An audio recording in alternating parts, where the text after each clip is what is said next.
Welcome back to Trending in Education. Very special episode where we're bringing back one of the founders, one of the original participants in Trending in Education, one of the guys who made it all happen back in the day. Brandon Jones is back on the show. Brandon, welcome back to Trending in Education. Thank you very much. I'm excited to be here. I'm excited to be part of a special episode. And I may have been away for a while, but I've been a listener and still got a lot of love for Training and Education. So thanks for having me. Yeah, absolutely. And podcasting and some other stuff we'll be talking about. You've been busy.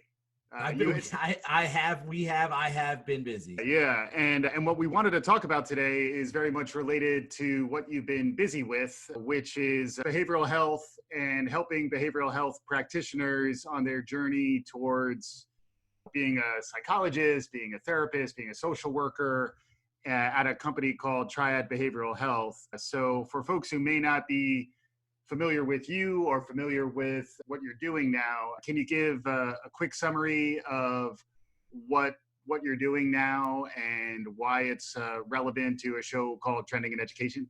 Sure. The one sentence on me is after almost 20 years as a colleague of yours, Mike, at Kaplan Test Prep, I moved over last summer to become the CEO of Triad Behavioral Health. Mm-hmm. That's the one sentence about me. All the rest of the sentence are going to be about what I'm doing, what we're doing. So Triad Behavioral Health is today an exam prep and continuing education business in 4 licensures. So we're serving psychologists, social workers, marriage and family therapists, and counselors. Mm-hmm. Coming soon, this may be breaking news on this very show, but coming soon, we're going to be in the applied behavior analysis space, which is practitioners who work with autistic children and families. Mm-hmm. So we are in those 5 licensures.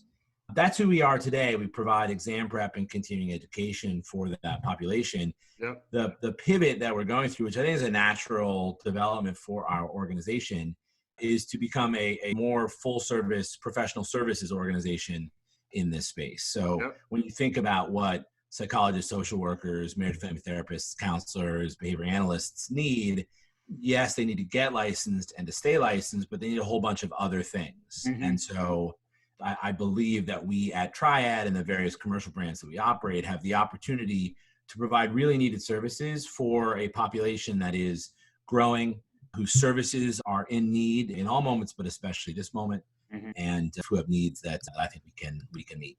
Yep. And then full disclosure, I think people know this, but both Brandon and I have left Kaplan Test Prep. So this is now Trending in Education lives on as an independent entity, and much love and respect to the folks at Kaplan who helped launch this. But it's exciting for us to be back. We're getting the band back together in a new capacity.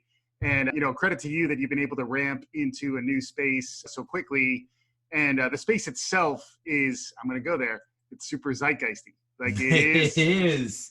I was hoping to get a zeitgeisty drop on my return show. There it is. And it's something I've been covering more on Trending in Education because it's a parallel trend. Behavioral health, independent of the education and learning aspect of it, is something that already was on the upswing. A lot of it seems to be tied to the self-care, self-improvement movement. There's been some destigmatization around mental health as something negative, as opposed to focusing on your behavioral health is something that all of us really should be doing. And I think it's a sharp move by you to get into this space, on the upswing. And then this pandemic happened, which really has been an accelerant to many different trends. There's a need for healthcare workers, particularly in the crisis of COVID. If you extend that forward, there will be a longer standing need in many ways for behavioral health professionals to respond to the social isolation, the post-traumatic stress, just the upheaval for folks who are dealing with anxiety in their lives and folks who are change averse.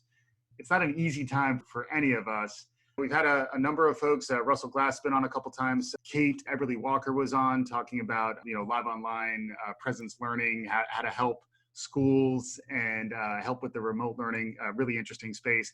We haven't really had someone with your podcast background as a founder, but we also haven't had someone who focuses on the practitioner side of the equation. And that's where I really wanted to dig in a little bit further. Any top level thoughts on what was already there, and then how COVID has impacted the professions.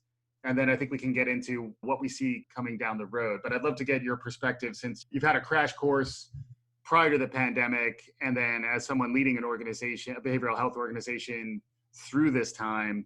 I'd love to get your perspective on how things have shifted.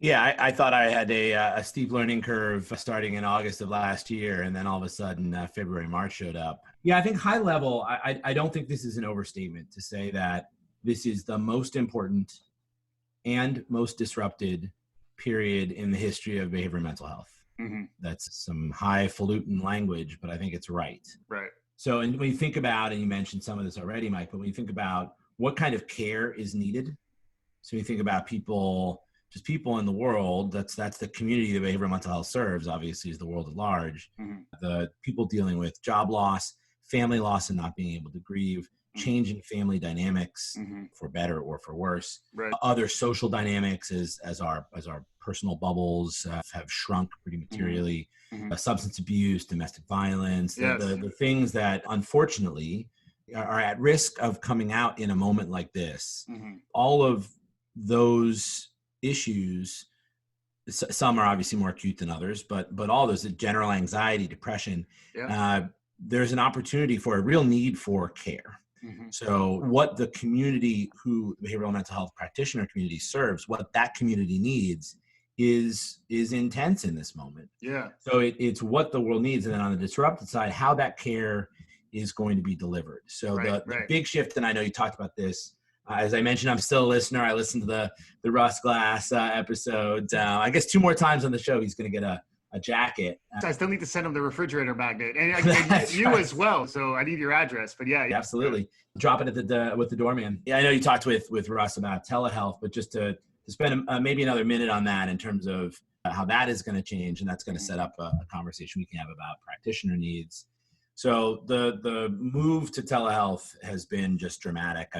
I've been talking to from my seat a lot of people who are in the industry, and a number of them have said, and this is one specific quote, that the telehealth has come forward 10 years in the last 3 months. Yep. So this was a trend, to the point you made before. There's a trend that the world was on, mm-hmm. but it was accelerated out of need. Necessity is a mother. And it really accelerated that trend. So, 3 things, I'm sure folks know that the move to tele, but 3 things that are specifically noteworthy. 1, televisits are now paid the same as an office visit. Right. And I think it's important to know it's not all follow the money. It's not all the wire, although we liked when we were jamming on this more regularly. That was an oft-quoted show. But, Stringer Bell, much Omar. That man's got a Omar's coming. Yeah. So had to work a wire reference in, even to telehealth. I guess we're on the wire. There's another. There you go. Yeah. Yeah.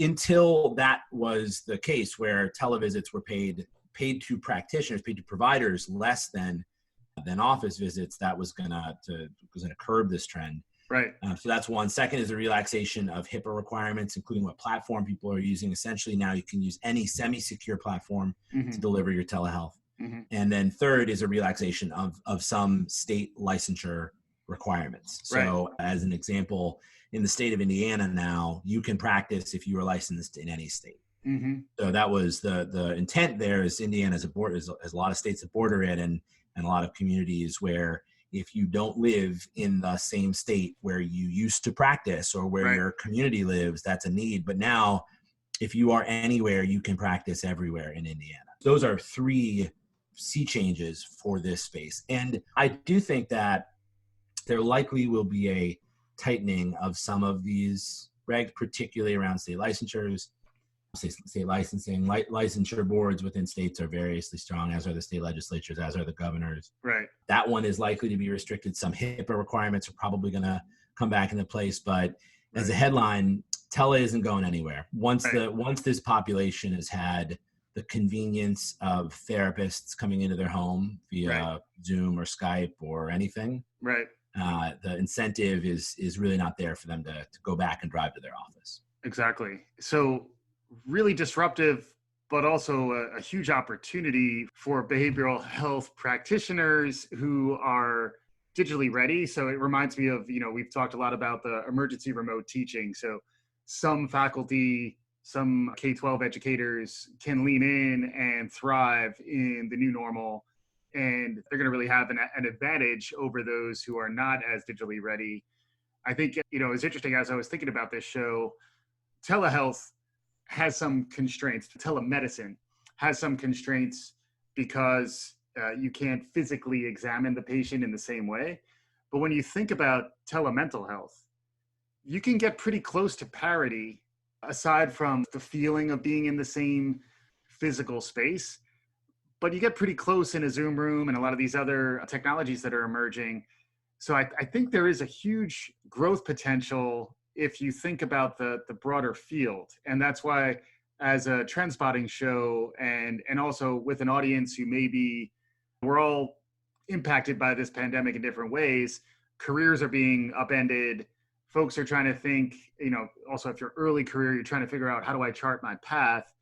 The idea of online education and behavioral health. So online education, behavioral health, and then as a practitioner in behavioral health, the flexibility and demand that will be out there for the foreseeable future for telemental health. Those trends are huge, I would say. And I'd love to get your perspective on how Triad is positioned to help aspiring practitioners, help current practitioners really thrive through this. And then also I'd like to get into a little more of your outreach efforts to the broader population to educate them on what behavioral health is. So let's begin more on the first front. Where are you positioned to kind of help lean in to help practitioners navigate the complexity that we're seeing? Yeah, there's a couple things to unpack there. Let me talk first about existing practitioners. Sure. So, the change that we've been talking about in terms of what the community needs and then how that care is going to be delivered, that's a big change that presents both opportunity and challenge for the practitioners themselves. Two things. One, I was talking to the lead psychiatrist at LA Care, which is a managed care plan that has 2 million people in the LA area on it, Medicaid mostly. And he was talking about the need in the moment that we're in now, where it's all moving to tele, to be reskilled, upskilled for physicians and therapists to be able to deliver that same kind of care through a different environment. It's a non-trivial difference. How do you make an emotional connection through Zoom? You're now talking to a patient who is crying in her bathroom, pointing her hat out to you is very different than someone who is doing that same thing in the controlled confines of your office. Right. And another fact, so one out of 4 psychologists in the US is 65 or older. Oh, wow. So when you think about that, and there's no old dogs, new tricks commentary here. It's just the practitioner population has been delivering care by and large the same way for a long time. Right. And when you think about, 10,000 hours to build expertise, they've logged their 10,000 hours one way, and all of a sudden it's a new way. So I think one of the ways in which Triad is positioned to serve this community is through online education. When you think about today, we happen to deliver exam prep and continuing education, but agnostic of the specific content we deliver, what we are is essentially an at-scale digital education provider. Right. And pumping new content through our existing tracks, reaching the population we already reach. And we have a big reach. We serve 27,000 students a year, and these are pre-professional and post-licensure professionals. That may not sound like a big number if you don't know the denominator. The space is not very big. So the total number of psychologists, social workers, marriage and family therapists, and counselors who get licensed every year is about 60,000. So we've got a big part of this population already coming through our services. We're already reaching them. Their new needs, I think, can be met by some of our new. So that's one is there's and I know you we've talked. I am an OG, as he mentioned.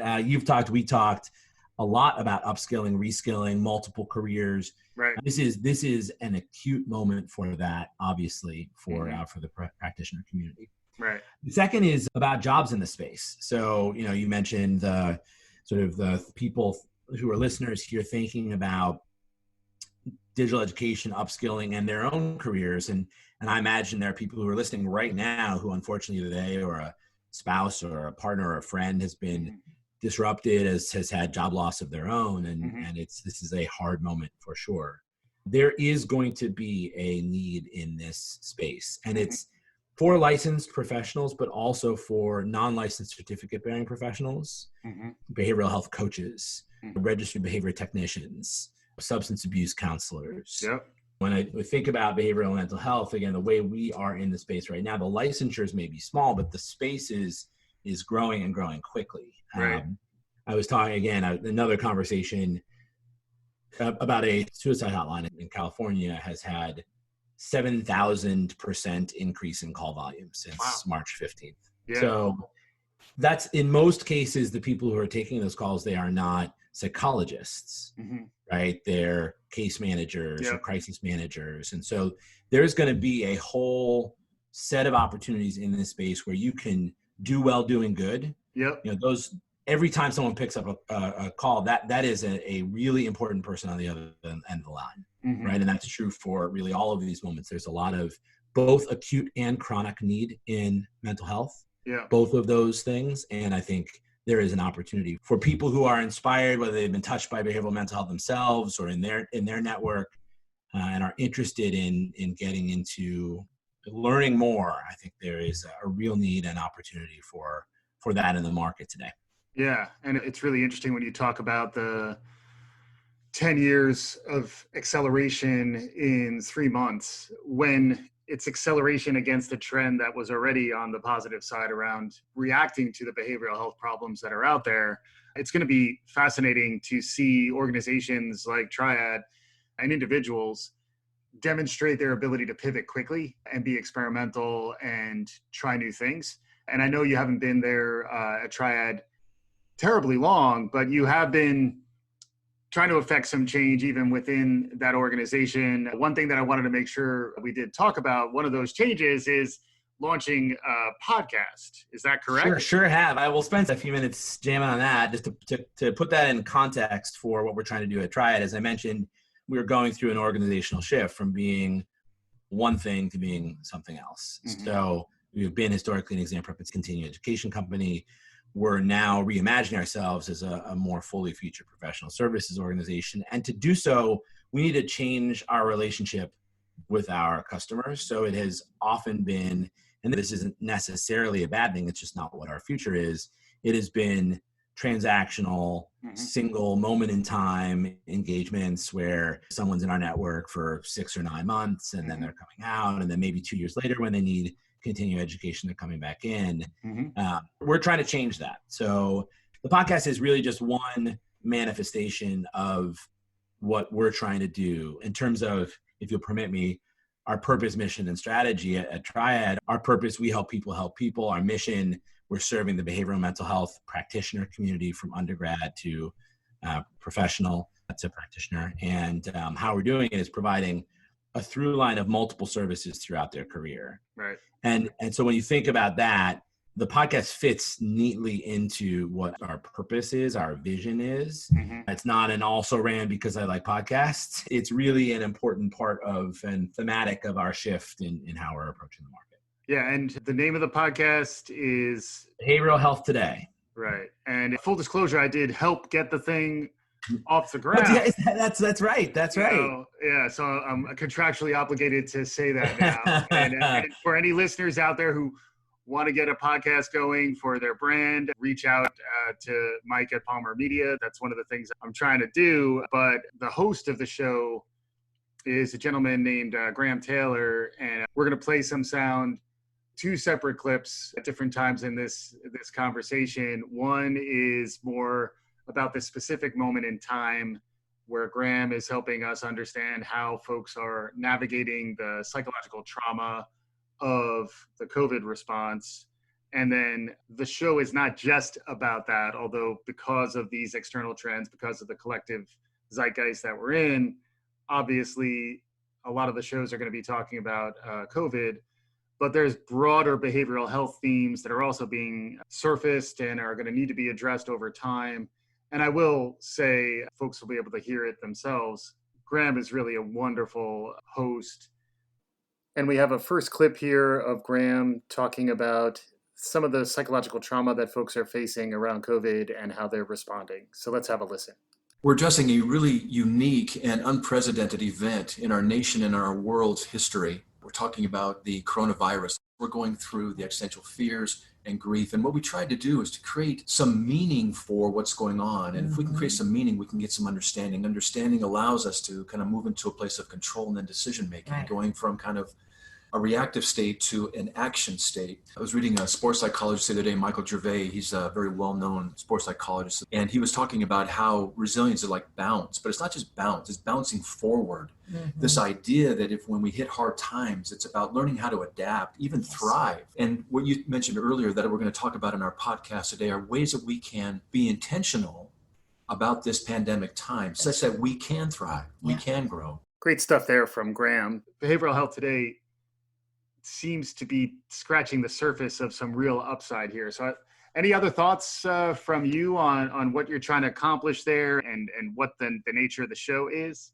Yeah, a few things. I am not contractually obligated to say this, but just to attaboy and thank you. You were very helpful in getting this launched. Thank you for that. I think for folks who listeners here who want to hear Mike's voice on a few episodes and a couple in a different channel, check us out. Yeah, so behavioral health today, I'll talk about Graham in a second, but just writ large, it is intended to meet the needs of both the behavioral mental health professional community, but also reach a broader, making air quotes, good form factor here, but a broader lay population. So really anyone who is interested in behavioral mental health, which I would push the training education listeners to say is something like all of you could or should be. This is a moment in time where each of us in our own ways and certainly in our extended networks has behavioral mental health needs and opportunities.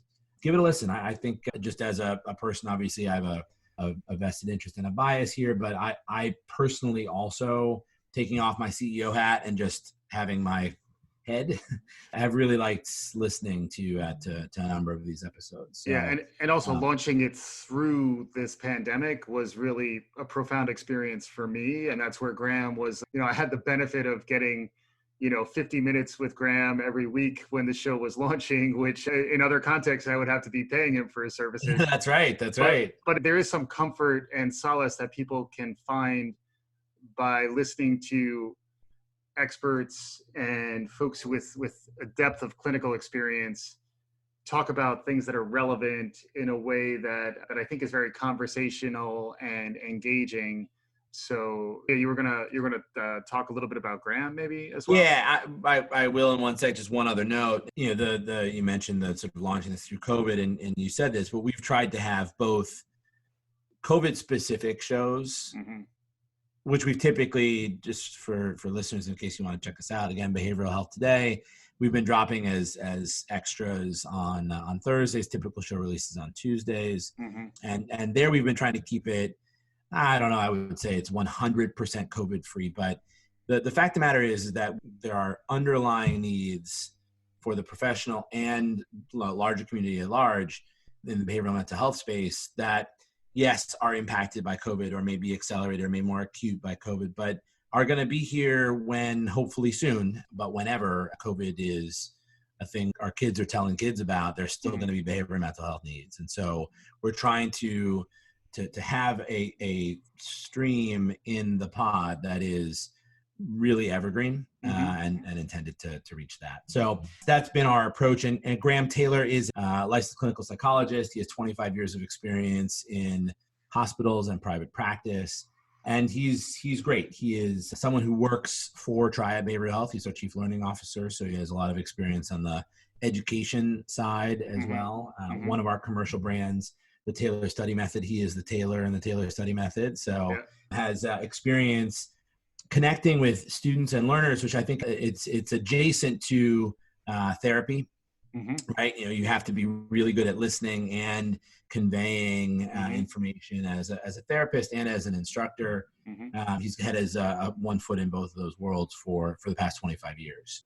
And we have a quick clip of the podcast with Graham interviewing Dr. Kristen Wilkinson about step families and what it's like to grow up in a step family. So let's have a listen. You know, we're talking today about the complexities of step families and step parent experience.